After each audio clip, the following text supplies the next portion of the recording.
Recording. Hello, my name is Jane Bartier and I'm Chair of Friends of the Barwon Group. On behalf of Friends of the Barwon, I wish to acknowledge the Wadawurrung and Eastern Maar peoples as the traditional owners of the land and waterways that make up the Barwon River catchment. We pay our respects to the elders, past, present and emerging, and thank them and the Indigenous participants here today for their continuous custodianship of the lands and waters of our region. Welcome to this webinar on the impact of hyperscale data centres on Victoria's water resources. I'm very pleased to see we have people participating as interested individuals, as well as people working from state and local government bodies and from a range of community groups. Before we proceed to introducing our speakers, I wish to encourage anyone in the webinar who is yet to know about Friends of the Barwon and our work to go to the website or our Facebook site to see our previous webinars, our newsletters and updates. I also encourage you to join, especially I encourage you to join if you're not already a member. Friends of the Barwon is a catchment-wide network of groups and individuals working to protect and restore the health of the Barwon River and its tributaries. We work at building those networks to enhance all of our capacity to effectively advocate for this river system. Our speakers today will take us through the extensive work of what is happening with the impact of hyperscale data centres on our waterways, what you would call very much a live issue, and which absolutely underlines the importance of vigilance, advocacy and preparedness that all of our networks can deliver. I wish to quickly thank Liz Hamilton, the Exec Officer with Friends of the Barwon, for organising the webinar, and to Cameron and Nicole for taking us through this work. I'm now going to pass on to Trent Griffiths from the Corangamite Catchment Management Authority, and thank you, Trent, as well, to introduce both Cameron and Nicole and outline the questions and discussion time process for today. Thank you. Fabulous. Thank you, Jane. I'm completely delighted to get to be a part of this webinar. I have the privilege of introducing two of my very favourite water people, Nikki and Cameron, which I'll get to in a minute. Just a bit of housekeeping. Please keep your microphone muted.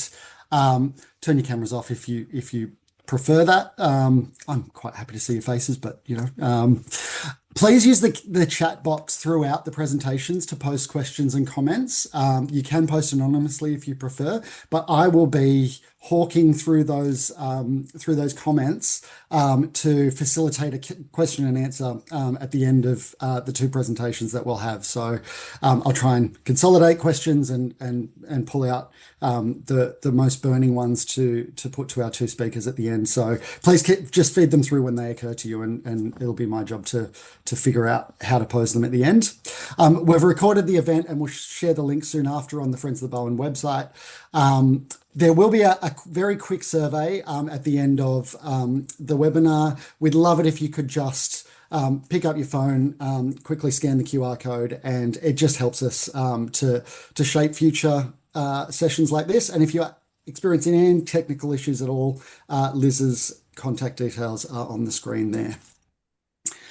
Okay, so today we have speaking two amazing presenters. So Cameron Steele is a member of the Concerned Waterways Alliance, a network of community groups across Victoria, focused on the protection and restoration of waterways, and including the area that Friends of the Barwon cover. He's the coordinator for People for a Living Moorabool, a grassroots community group that has advocated for environmental flows and the health of the river for more than 15 years. Cameron's going to speak about the CWA, the Alliance's work on the rapidly emerging issue of hyperscale data centres and their implications for water resources and waterways in Victoria as a whole.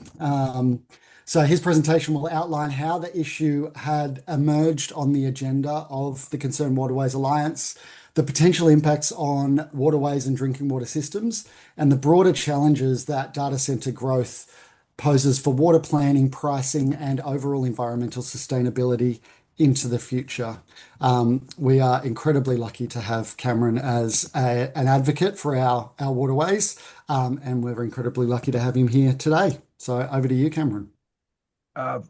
Thanks very much, Trent, and thanks to Friends of the Barwon too for allowing me to speak on a topic that's taken a fair whack of my life over the last year or so. I'll hopefully be able to share a screen um, and get started. Uh, Can you put a request in, please? I haven't got that yet. No, there we go. got him there. Oh, good. And There it Oh, I've got to is. stop my share, sorry. Gorgeous. hopefully everyone can see that without my presenter notes. We can. Yep. We can. Great. Look, this is an emerging issue in many ways, but principally the speed that it's come upon us is quite remarkable. I've never seen it in a lot of years of water advocacy. So I thought the best way of some people will have an idea of what the data centres are all about, but I thought we'd just run through a timeline of how our group, the CWA, was first alerted to it and the progress of our advocacy since. Now, I could do 2 or 3 hours on this. I've got 20 minutes, so this will be a fairly punchy step through of a bunch of slides. But hopefully at the end of it, you've got a bit of a sense of our understanding and where we think the threats are.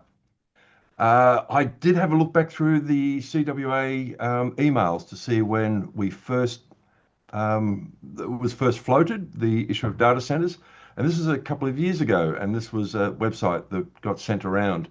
That's obviously in Spanish, and it translates to "Your cloud dries my river." Now, as an advocate, that's a special slogan right there. I think it just nails it beautifully. And it talks about the eco-social impact of data centers. And so this was on our horizon. The website, as a web designer, I love their design ethic. Very, very Spanish, may I say. I do note, they talk about dry land for thirsty data, Spain's accelerating desertification.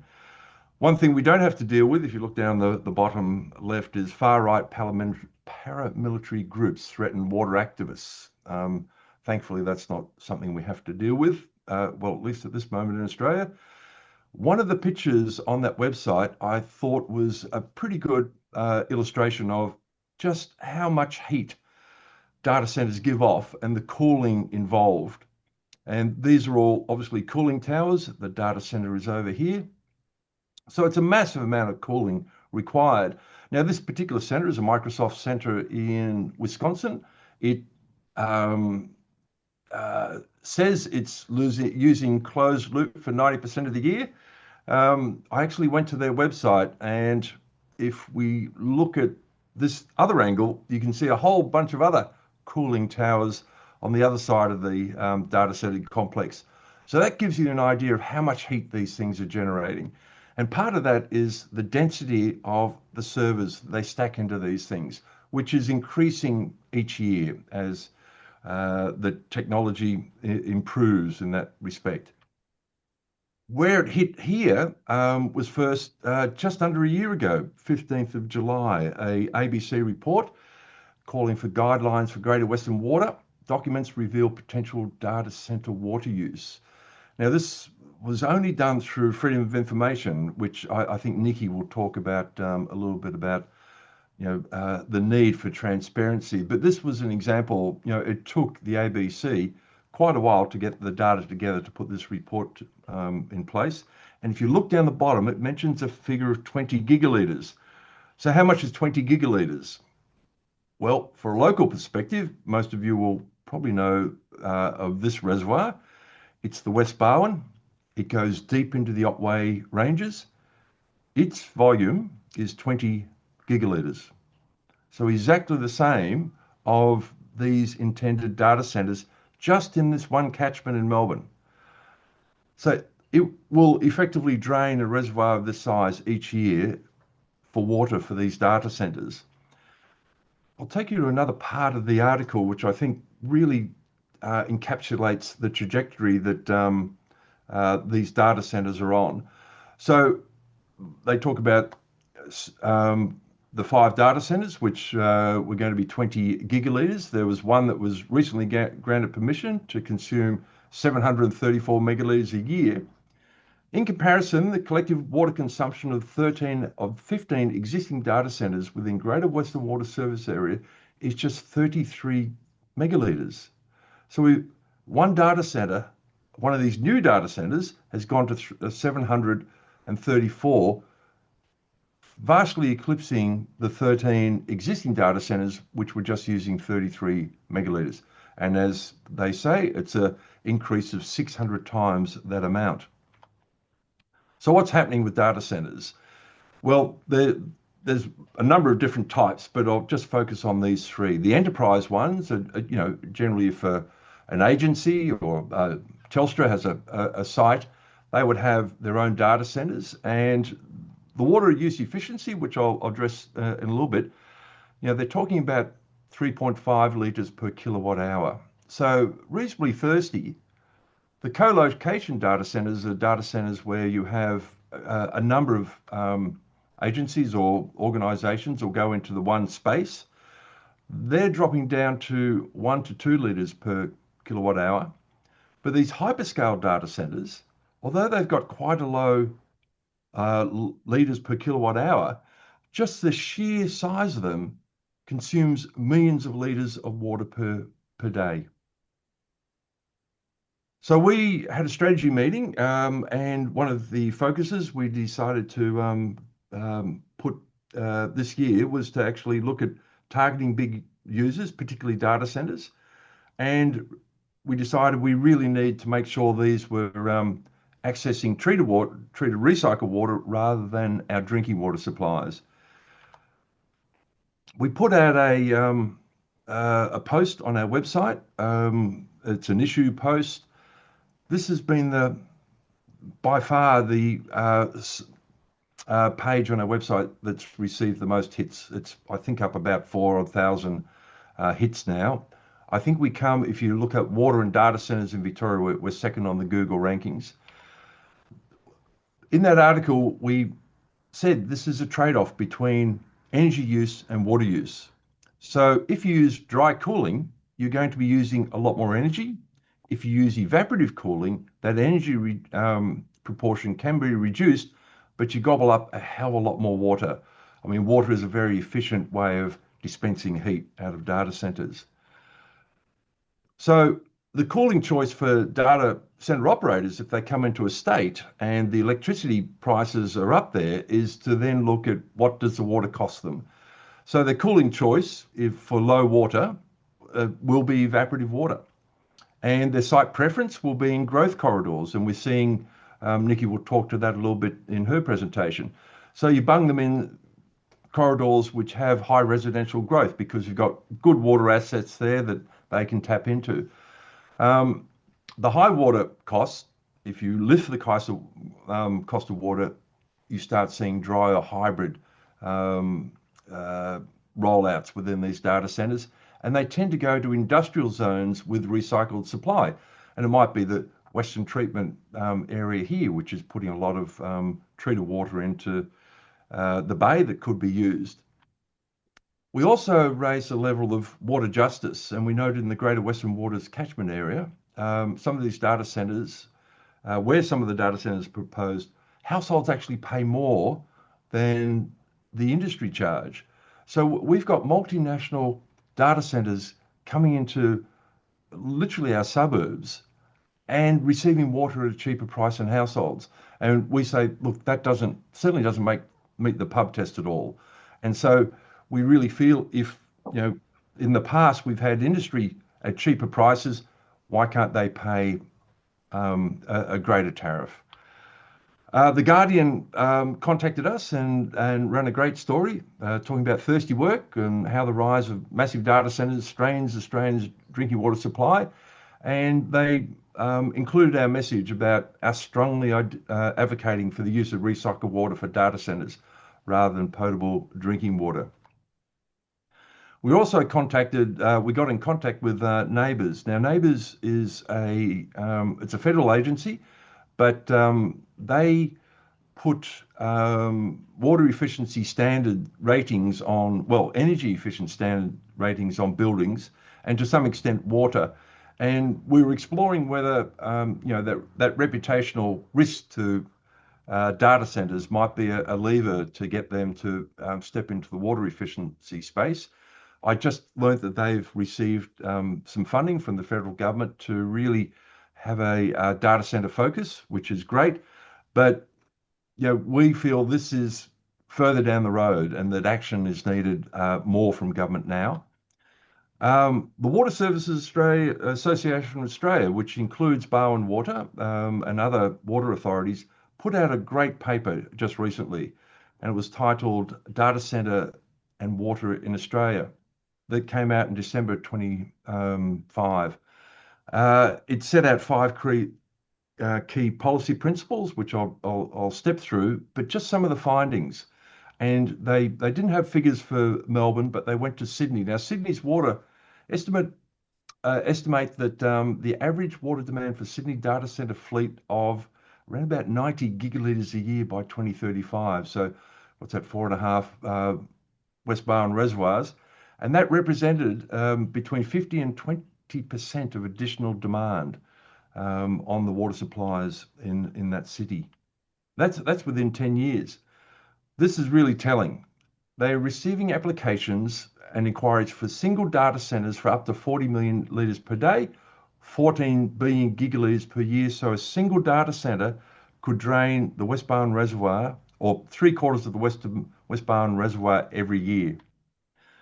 So they talked about early engagement between data centre customers and water utilities, building trust through transparent reporting, minimum efficiency standards, recycle water and circular economy solutions as preferred pathways, fair and consistent and future-ready regulatory and cost recovery frameworks. All reasonable stuff, all that we feel don't quite make the grade given the urgency that we're facing. We also wrote to the Minister for Water and expressing our concerns about the threat to our ongoing water supplies and resources within the state. We received this as one of the actions, nonetheless, to ensure transparency for water usage. Any non-residential water user that uses over 100 megalitres a year will be publicly reported by their water corporations. And if they're participating in a water conservation program, this will include data centres. Trouble is, this has been around since the millennial drought. I brought up the Gippsland Water Annual Report. The customers using between 100 and 200 megalitres is set out. They're just given a little figure. If they're participating in a water efficiency program, they're certainly flagged and named, but I would hate to think we're just going to get a little data centre emblem on water authority reports. We then decided we need to put out a greater expose on the issue, and we produced the Hyperscale Data Centres and Victoria's Water, protecting public resource for communities and rivers, and we did that in February 26. In it, we explain what a water use efficiency metric looks like. It's the annual site water use over the annual IT energy use. So it is a good metric. It's litres per kilowatt per hour. But as I said, the scale of these things now just almost makes this, we can talk about improving water efficiency by 100%, but if these things are increasing in scales by 600, it just gets, taken off the table as a reasonable metric on whether these things are viable certainly for using drinking water. We also noted that the Gippsland, Central and Gippsland Regional Water Strategy, which we were involved in and did a lot of submissions to, flagged over 100 gigalitres of water coming back to Victorian waterways over the next 10 years, supported by things like a move to recycle water by water agencies. So we've said, the ability for a water authority to give up water to come back to highly flow-stressed rivers inevitably is going to be put at risk by data centre water use. So I've just got 8 policy levers or things that we've set up as our position, and obviously we felt that the price for water for data centres needed to include not just their connections, but also the fact that they're forcing us as a state to go to desalination and recycle equivalents, which are going to take a lot more energy and be a lot more expensive. And we wanted mandated water use standards. We mandated public reporting of water use and efficiency for every data center, upfront infrastructure contributions. And that involves, if a data center, there's no way of getting recycled water to it, and they do have to tap into a potable water supply, that there is some compensation to the rivers that they're taking that water from, essentially. Planning controls, putting them in places where they have access to recycled water. Obviously, technology standards, a cumulative impact assessment. So when is the last data center that we can really squeeze into a particular catchment? Where is that cap? And we also want to strengthen wastewater controls, because these things do have a pretty toxic brew that comes out of them after all the evaporation comes off those water supplies. And a quick update, we also put in a submission to the Essential Services Commission. That decides on water pricing. And every 5 years, water authorities need to put in a submission. And our submission included recommendation. We looked at Melbourne Water's submission and said, hold it, you're not looking at this demand that's going to be coming from data centers, which is widely recognised by many in the industry, but they weren't taking up that challenge at all. The regulator, the Essential Services, has just today released its findings, and it agreed with submitters, and that includes 5 waterway advocacy groups. The pricing principles for large or complex connections should ensure cost-reflective pricing, and we note that Melbourne Water stated in its objective in developing pricing principles for large or complex loads was to ensure that all charges are transparent, cost-reflective, and protecting existing customers while retaining sufficient flexibility to respond efficiently. So this is, it's in part due to our advocacy, but it's also in part due to the Essential Services Commission recognising that water authorities really need to be engaged in dealing with this now. And hopefully I've come within time, people. So hopefully that wasn't too much of a impact on people's brains, but and gave a good sense of where we're at the moment. I'll stop sharing. Thank you. Cameron, thank you. I think it is an appropriate level of impact on people's brain, I'm going to argue.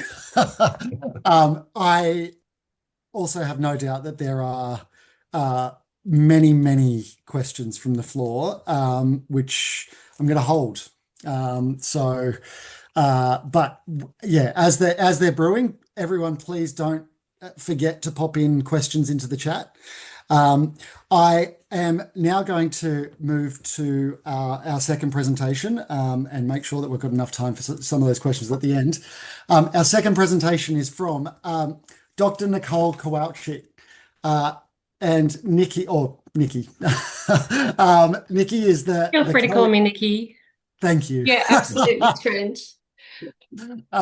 Nikki is the co-executive manager of the Maribyrnong River and Waterways Association and also a member of the Concerned Waterways Alliance. Nikki's background is in ecology and environmental advocacy, and she works across the Maribyrnong catchment to strengthen community understanding of water, rivers, and climate resilience, and does a bloody good job at it as well. Nikki will speak about the growing issue of hyperscale data centres and what their rapid expansion could mean for the Maribyrnong catchment and Melbourne's West in particular. The Preso will examine both the water and the social dimensions of the issue, including pressure on water systems, impacts on environmental flows, and questions of equity, transparency, and public benefit. And I think it's a very provocative title of your presentation, Nikki, so take it away. Thanks, Trent, and thanks, Cameron, for the great overview of what the CWA has achieved in terms of its advocacy work to date. I'd also like to acknowledge that I'm calling in from the lands of the Wurundjeri Wurrung, and I'd like to pay my respects to elders past and present and recognise that sovereignty was never ceded. I've also recently been reading Is a River Alive? And I did note the dedication in that book to rivers and their guardians. And if I may, I might just dedicate this presentation that is well out of my sort of skill set and knowledge bailiwick to the rivers that we all depend on. So data centers, speed, scale, and secrecy. Look, I'd like to pre-front this presentation by saying what this presentation is not about. And we're not talking about an argument against all data centers. Digital infrastructure is essential. It's critical infrastructure for hospitals, banking, and communications. The question is, under what obligations should data centers exist?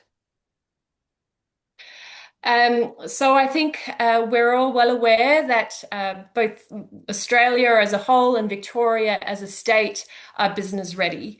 Jacinta Allen has quoted, "We're ready to seize this once in a generation opportunity, and we invite industry, investors, and Victorians to join us."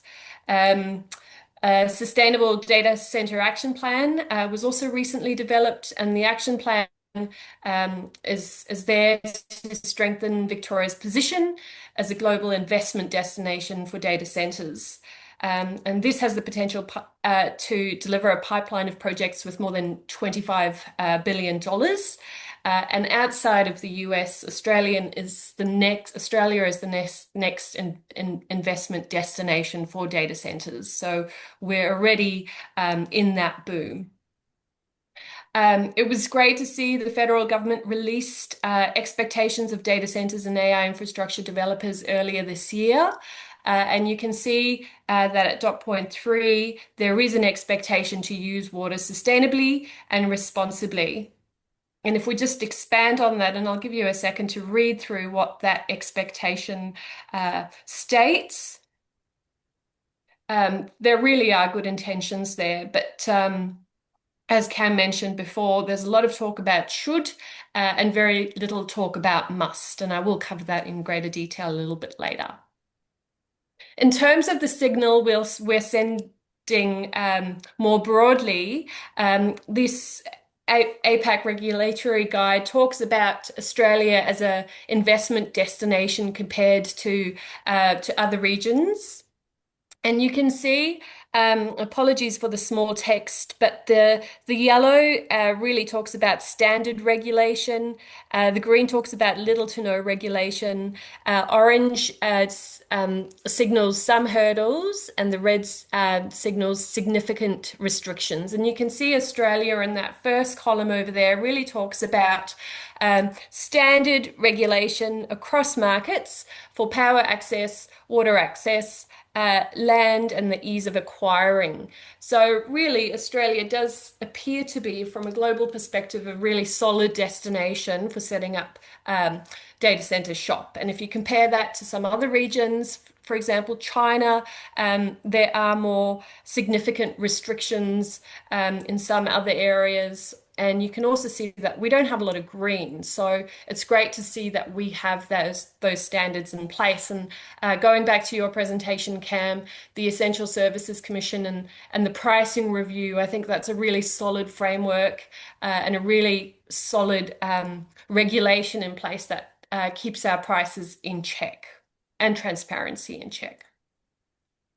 And so we are experiencing this boom at the moment. So this report was commissioned by Australia Data Centres, and it talks about the current state of play. So we currently have 162 operational data centres in Australia. 30 of those are in Victoria, and we have another 30 in the pipeline. If you look at the energy forecast with that, by 2030, we're looking at a 3.2 gigawatt load. The question is this an underestimation? And if you look at what's happening globally with these models, oftentimes what countries have modeled is actually an underestimation of what has been happening. Some of you may have come across the Age article on the weekend around the planned hyperscale data centre in Plumpton, so about 15 kilometres from Melbourne Airport, where they're planning a 2.4 gigawatt data centre. This is in fact in the Werribee catchment, but they're looking at gas power turbines to buffer the network against swings in energy demand.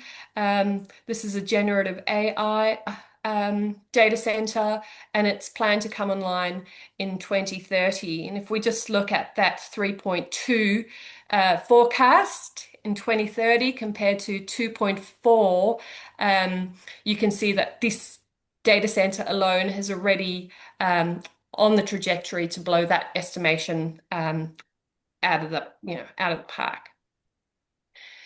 In terms of water use forecasts, it's actually very difficult to get a clear assessment of what's happening in Victoria. And so I'm just going to rely on the information we have in New South Wales. So Data Centres Australia commissioned a report from Mandala, who put in a forecast that 10.5 gigalitres of water was needed for data centres by 2030, and that's 1.9% of the Sydney supply. Sydney Water put in a separate forecast, and it's 90 gigalitres per year by 2035, in stark difference to Mandala's forecast, where it's sitting at 15 to 20% of Sydney's supply. And so you can see there's this real gap and difference in calculation, and that in itself is a worry, because there's clearly a not very straightforward way of estimating how much water is going to be needed by when. The other interesting thing to note about this forecast, and it comes out of the New South Wales Data Centre Parliamentary Inquiry, and I should mention that Mandala is a respected consulting firm, but the report was commissioned by the industry, and according to the evidence at that New South Wales inquiry, Mandala is also an in-kind member of the Data Centres Australia. So even though they were originally referred to as an independent consultant, it's not independent in the way that a utility or auditor general or university would be considered independent. And so for a community member, that makes us a bit more suspicious of reading those Mandala reports. So the Wild West. We currently have 10 data centres in the Maribyrnong catchment. The FOI, that was, or the ABC FOI inquiry to Greater Western Water, that was for 19 applications within Greater Western Water service area. So that also includes the Werribee catchment. But as Cam mentioned, that's forecast to be around 19.7 gigalitres per year, or the equivalent of 330,000 residences, or the equivalent of the Barwon Reservoir, or in our case, 4/5 of the Roslyn Reservoir capacity. And you can see here an image of the Roslyn Reservoir in 2007 during the Millennium Drought, when water levels were about 7%. And it really paints this picture of what, I suppose, decimated reservoirs. And of course, that's not the way things work in Victoria. We've got a grid, and we very much depend on water coming in from the east and the desal plant, and so you can't really link the implications or the impacts of data centre water use to particular catchments. And again, so we're talking about a Victoria-wide issue here, although I am now going to focus on the Maribyrnong catchment. So why the West? Well, it offers cheaper industrial land, it's got great network and utility access, and data centres do tend to cluster. So you've got this system resilience. Oftentimes they buy space in nearby data centres just to increase data security. Interestingly, data centers are assessed on a one-by-one basis rather than on a cumulative basis. And so what tends to happen is you've got this concentrated pressure on local communities, grids, and water systems. A messy slide here, but I suppose it's a messy picture over there in Tottenham. You have citizens of Tottenham who recently put in an objection to the expansion of the current or to the next DC application to expand in size. And you can see that this issue of assessing permits on a case-by-case basis is really unjust in an area like Tottenham, which is already subjected to this cumulative burden. So you've got the Mahullery Metals, you've got the Maribyrnong Operations Centre, the Tottenham Railway Yard. It's a heavy vehicle and truck routing area. You have at least a couple data centres right next to each other. And of course, these data centers have diesel generators on site. So we're looking at not only sort of the noise and construction impact, but pollution in the area. And so this is really pushing the citizens of Tottenham over the edge. And in fact, a study was recently conducted in the US where they looked at the impact or the health burden of data centers in certain regions in the US, and they estimated that over $20 billion is likely to be spent in 2028 under a high growth scenario. And so communities located near large data center clusters often experience higher pollution burdens, particularly when these facilities are in already economically disadvantaged areas, which is exactly the case that we're talking about here in Maribyrnong City Council. So again, another issue that this particular case highlights is this asymmetry of resources between major infrastructure proponents like NextDC and local communities. So these corporations spend years developing proposals and commissioning expert reports. By contrast, communities are often expected to understand these highly technical planning documents and prepare submissions within a matter of weeks. The other major issue with this is that oftentimes the documents they need to build a case are hidden behind FOI walls. So citizens of Tottenham tried to build a case for the cumulative impact of multiple data centers in one area. And while they were able to get information about NextDC, they weren't able to get the following information about Perry Melbourne Data Centre to build their case. So they couldn't get diesel fuel storage reports, air quality and emission assessments, acoustic and noise assessments. And so important environmental and safety assessments were really not available during the consultation period. And so when I talk about secrecy, this is exactly what I'm talking about. And again, going back to to some of the transcripts from the New South Wales Parliamentary Inquiry, a representative from data centres said the following. I'll read it out. Certainly, the industry is highly competitive.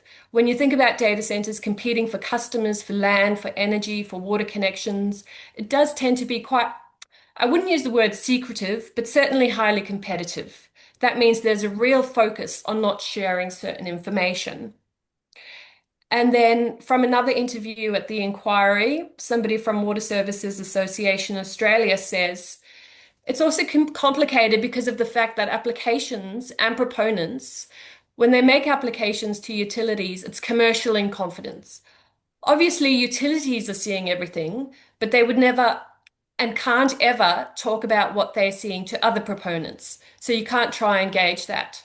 So without this visibility, of all the proposals, decision makers and communities can really underestimate that future demand and makes it very hard to advocate for change. So it seems to me, and this is an outsider looking in, the way approvals are currently made is the planning approval through the planning minister, and there's the development program currently underway. The planning approval is granted before water servicing is fully resolved. And of course, water agencies can't necessarily say whether they think a data center in a particular location is a good idea or not. All they can really do is say whether the water is available. And so water authorities and DECA often enter the strategic decisions, after the permit has already been approved. And it's not to say that citizens of Tottenham were against data centres per se. They're looking at a more sustainable alternative. And I'm happy to share Sean Brown's details. He said that he's happy to share his details with you about what that vision looks like. And if you have any more questions about that next DC case. I'm just going to change focus a little bit and speak to the water implications. And I don't think it's a surprise to many of you in the room that we are really looking at deficit ahead, water deficit ahead. So the water security plan was released last year, and Melbourne and Geelong face a projected shortfall of 95 gigalitres a year by 2030, and that then rises to 220 gigalitres a year by 2040. And I'm not sure if the pipeline data center applications were actually factored into this analysis or not. And because of the rate that we're getting applications, they're really, this deficit is most likely an underestimate. That same water security plan talks about no spare water in rivers which are already flow stressed. And again, the no spare water in rivers is an understatement, because we really are seeing massive declines in inflows. The poor old Maribyrnong and Moorabool over here are the most flow stressed catchments in the state. And most of Victoria's rivers are in deficit, with environmental entitlements really owed across the state. A 2025 environmental flows assessment of the Maribyrnong catchment suggested that the median annual shortfall of one particular reach, so Upper Deep Creek, was in a deficit at around 7 gigalitres a year. So what the Sustainable Water Strategy commitment is really not especially generous in terms of the target amount of water that is to be returned to the Maribyrnong catchment. So without additional water, many ecological objectives, including support for critically endangered species like the Yarra pygmy perch, they will be increasingly difficult to achieve. And I've got this image here of the Upper Deep Creek system, where last year water had to be trucked to this groundwater dependent area. It's a drought refuge, and that water needed to be trucked in winter. So already we're seeing very flow stressed ecosystems who desperately need that environmental entitlement or a greater environmental water reserve. Greater Western Water has been doing amazing work in terms of trying to find water for the Maribyrnong catchment. And that is part of the Sustainable Water Strategy action plan. So they've currently identified about 1.5 gigalitres of water to return. That's out of the 7 gigalitre target. And it was originally 3, but there's current talk of there being about a 50-50 share between cultural water and environmental water. So you can see that the ecological shortfall is huge.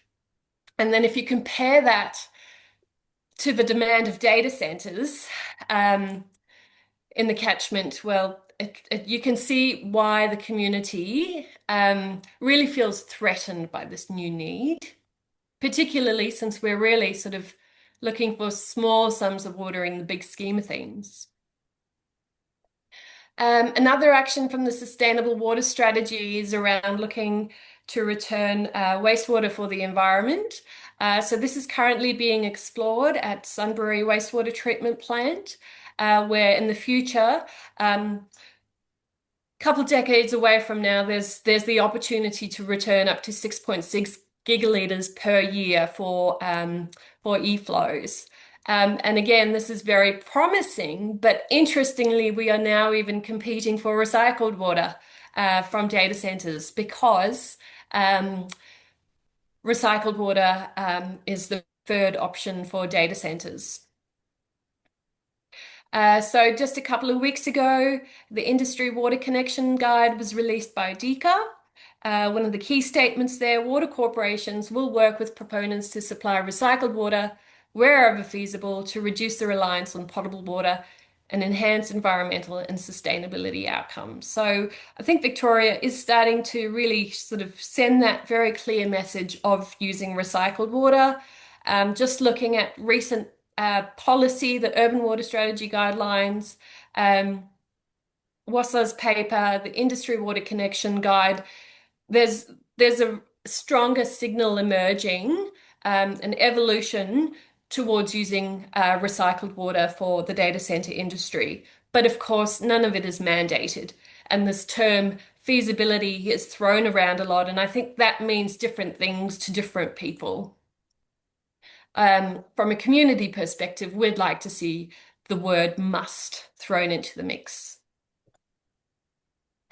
That same Industry Connection Guidelines document talks about a case study. So Amazon Web Services in Melton has been connected to the Melton wastewater treatment plant, where to the Class A water.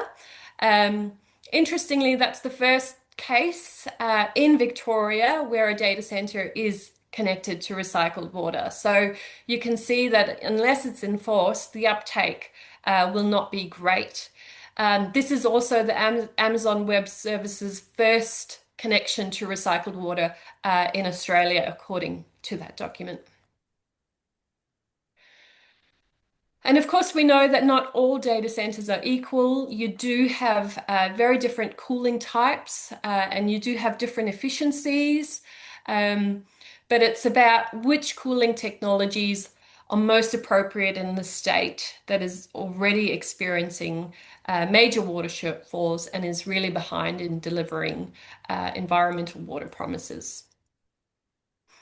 What Maribyrnong River and Waterways Association would really like to see is data centers really aligning with the amazing work that's really happened in Victoria's water policy landscape, where we're seeing even legislation like the Willip-Jean Burun-Moron Act and the Rivers of the Barwon, Waterways of the West, Planning Controls VC 278 talking about waterways as living entities.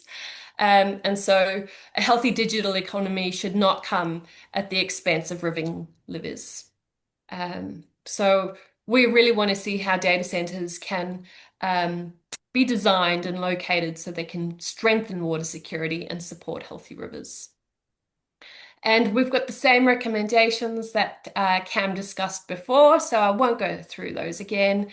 That position statement is available on the CWA website. Okay, I'll leave it there. Thank you. Amazing. Thank you so much, Nicole. Thank you, Cameron. There's been some fantastic comments coming through. I just wanted to confirm, are you comfortable sharing your presentations with the attendees following? Because I think there'd be a lot of people who'd be keen on getting it. Yep. Yep.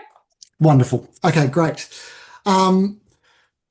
Where to start with these questions? I think while you've got the floor, Nicole, you probably hinted at it. Juliet's asked the question: what would a good assessment process for a new data center look like?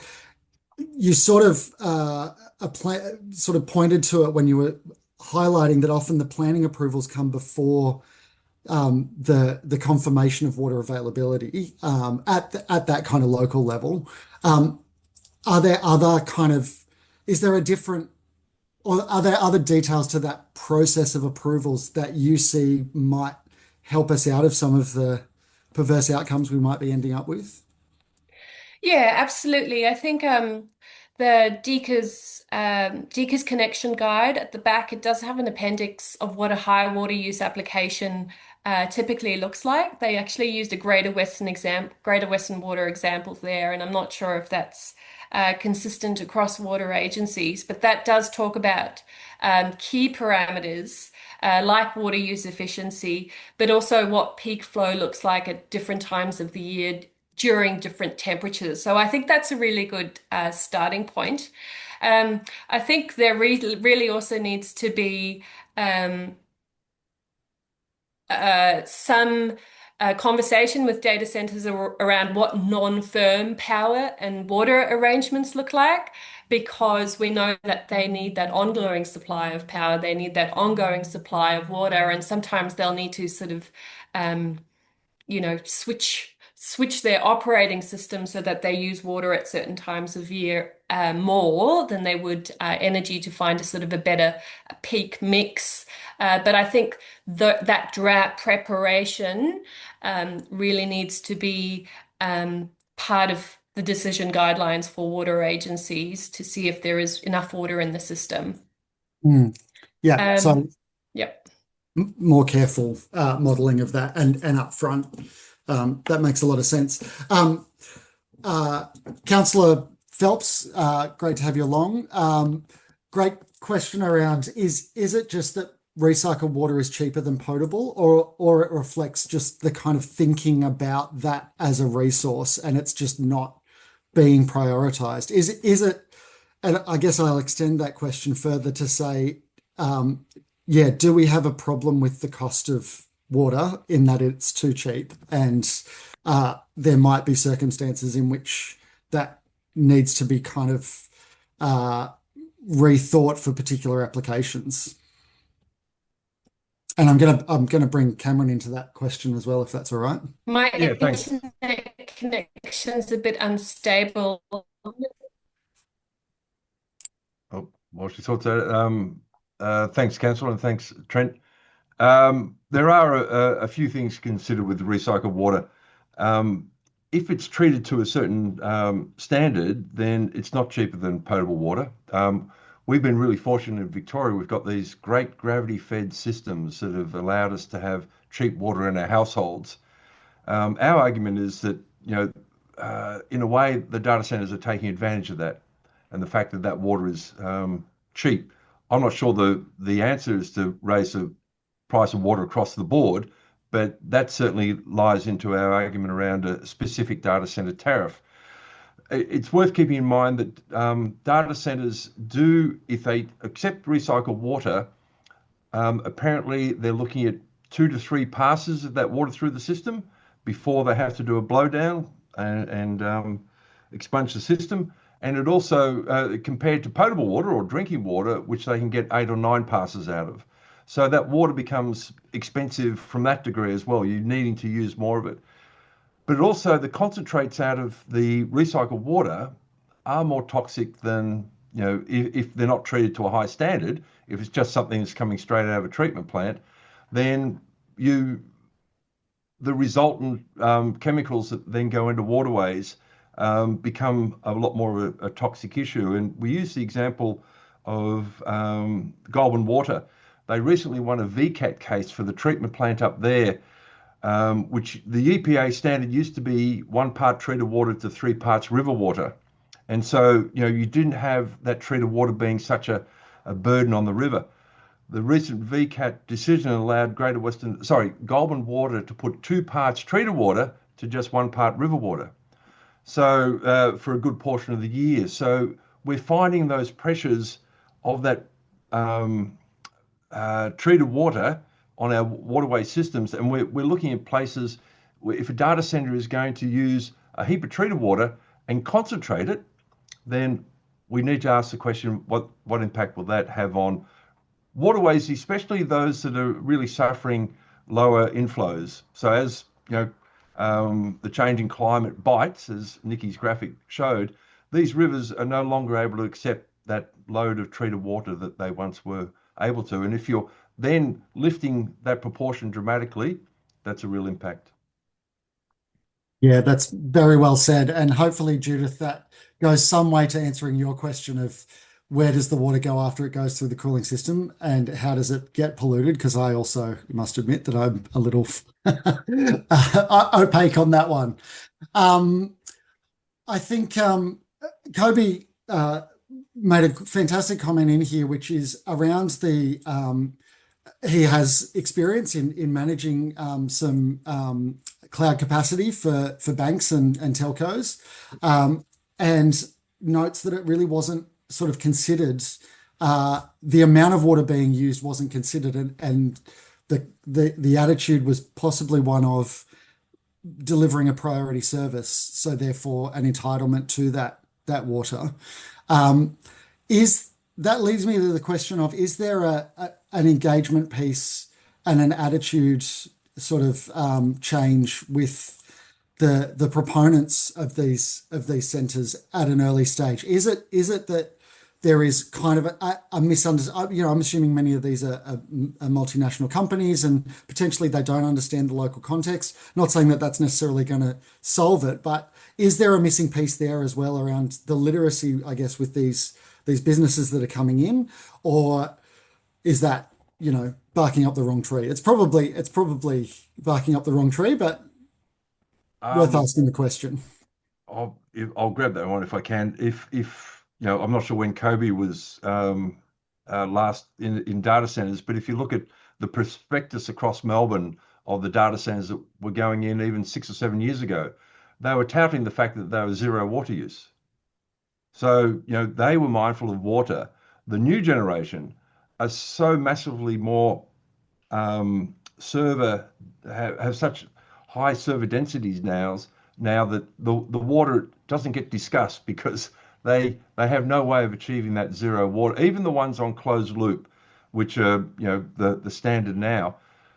When you look at the expected lift in density of servers, it's going to increase sixfold over the next year. So we've got water efficiency always chasing the power usage of these data centers.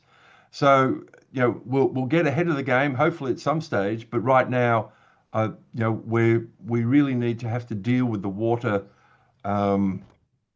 that these data centers are asking for. So you might have, as I said, quite an efficient data center, but just by the sheer volume of it is using millions of litres a day. And I think that's, you know, I don't think we can expect those efficiencies or the data center operators themselves to be the ones that are going to manage this. I really feel it needs to come from government.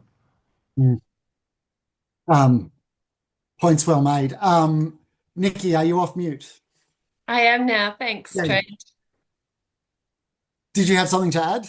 No, No. Pam's covered Okay, that perfectly. Thanks. I'm just quickly, I just want to acknowledge that we are at time, but I think, as suspected, plenty more conversation to be had. So I think if everyone is okay, of course, if those in the room need to drop off, please do.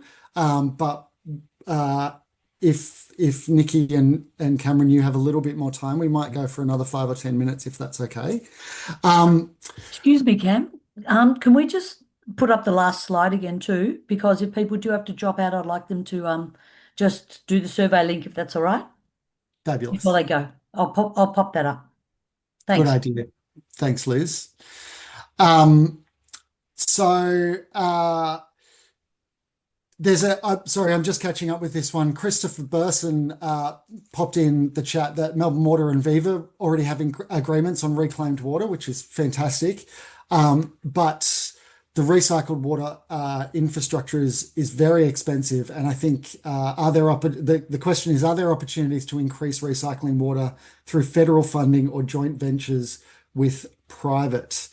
I'm not sure if either of you have an answer to that. Whether you know I think you've gone into the impact side of things rather than the solution side of things more. But if you have any thoughts on that, please let us know. Jump in.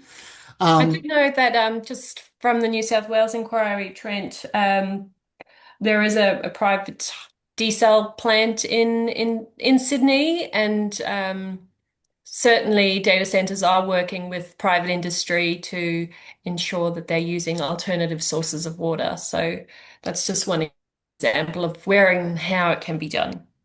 Great. Um, I Oh, think, if I yeah, sorry, sorry. Trent, I just Can- it was Barwon Water rather than Melbourne Water and Viva. That I think it's over 20 years ago that came in, and what that did was freed up when they put the reclamation plant in North Geelong. That freed up about between 10 and 15% of Geelong's potable water. This is different.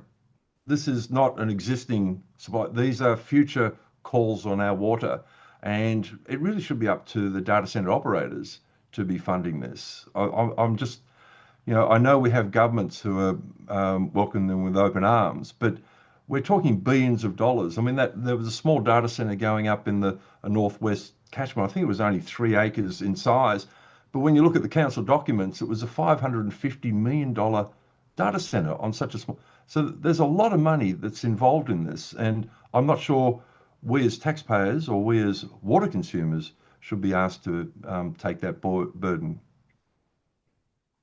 and if I may, BYO energy and water. That's not a bad principle, Kobe. If I may kind of take some facilitator liberty, I think one of the things that the Concerned Waterways Alliance have done so well is to not just highlight the pressure on our natural resources, but also the social equity issues, which are very, very real and I think incredibly important. So I just want to take my hat off and say thank you very much for foregrounding that the social equity elements of this very, very complex issue, because I think that is one that we can't lose sight of as well. And intergenerational equity as well, which I think is a really important consideration. The last one that I'm going to throw is from Mary, who asks what we know about some of the data centers in the pipeline that could impact on the Barwon catchment. So do we, I know you respectively work in the M waterway systems primarily, but in your research, did you, what do we know about what's coming for the Barwon region in particular? You happy for me to go, Nikki? Please Yeah. do. Yeah. So um, I think it's worth acknowledging that in some ways we we're going to have a lot of water coming out of the western northern growth areas of Geelong. So that is a recycled water resource. I do know of a data centre looking to go into North Geelong. I haven't got information about how much water that we use, and we do have smaller data centres popping up. We recently had the connection from Tasmania landing in at Torquay. There's a little data centre going up there.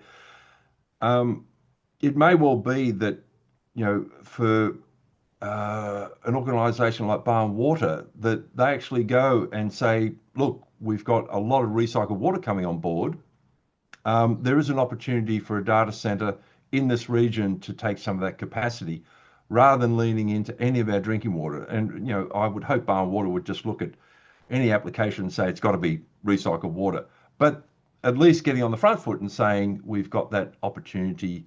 The other consideration is how much of this is a cowboy industry. And I think there are some thinking that we're going to see a real boom and then bust.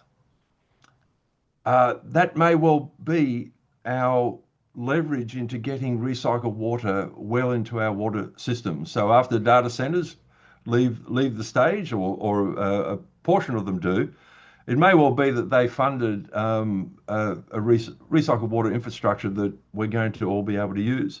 But that's certainly, not confirmed in any way. But I think we need to be taking that far-reaching view that if they are going to impact us, we need to manage that impact so that in the future, if they do turn the key and walk away, that those those systems are available to perhaps take a load off our what we're taking out of rivers. And I know Barwon Water's been excellent whenever they've had augmentation in the past. They've looked at returning some to what they acknowledge as our really flow stress systems. So that's probably the most positive spin I can put on it. And if I can just add to that point, Cam, and to answer your question, Mary, I mean, in preparation for this, I tried to find out how many applications were in place in the Maribyrnong City Council. And even though I get notifications of planning reports, weekly planning reports, I couldn't find a single data center application, which is very different to the conversation I've had with the planner that apparently there are 7 in place. I also then went to the ministerial permits page and couldn't find information there. So I think this not knowing is putting the community on edge because they don't know where to find that information so they can have put in an objection or form an informed opinion. And just to your earlier point, Trent, about data centres, well, if we have a data centre in Geelong consuming large volumes of water, and some of it's coming from our drinking water supplies, data centres are unique in some ways in that they can't manage a drought. They're just going to be slurping up this water constantly. So they are a unique species in some ways in that regard. So I think that social license is a really important thing to consider. We can't have people on deep water restrictions while we've got a multinational down the street taking vast amounts of water. Thank you. Yeah, that's a point really, really well made. I think this is just a thought. It's not asking for a response, but it is a little confounding to me that the degree of secrecy around this, and the gap in. I'm unclear who benefits from under forecasting demand. It seems like it would be a bit of an own goal down the track. Maybe not, it might get something pushed through immediately, but in the longer term, it feels like a bit of an own goal. But also just the social license that's going to be required and the trust from the community that's going to be required to manage resources into the future feels pretty at odds with the lack of public information that is available currently. So again, it's potentially a bit of short-sightedness in terms of how some of these applications are being managed for what we need to be able to negotiate together into the future. Any final thoughts from yourself, Cameron, or you, Nikki? Go ahead, Nikki. Oh, nothing's jumping out at me. The nerves are done. I want to say a gigantic thank you to you both for your time today, and also for the absolutely extraordinary work that's being driven from the ground up to hold industry and those in power accountable, and to advocate for a better process, not to put a handbrake on development or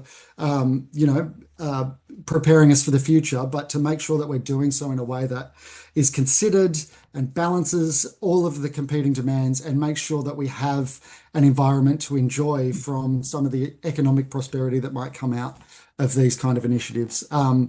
The level of dedication, the level of detail in your presentations, I think reflects the level of dedication that you have to this issue and to everything that you do with your advocacy for waterways. So on behalf of Friends of the Barwon, on behalf of Karinga CMA, on behalf of all of us, thank you very, very much for today. Anyone who's not a member of Friends of the Barwon, please look up Google Friends of the Barwon online, consider joining, and thank you very much. This recording will be available online. We'll catch you all hopefully at the next one. And please fill out the survey, everybody. Just flick on that little QR code, take a photo, and it'll take you about 2 minutes. Thank you. Thank you. Thanks for the opportunity. Thanks so much, Trent. Appreciate you. Thank you. Bye. Thank you. Bye. Bye.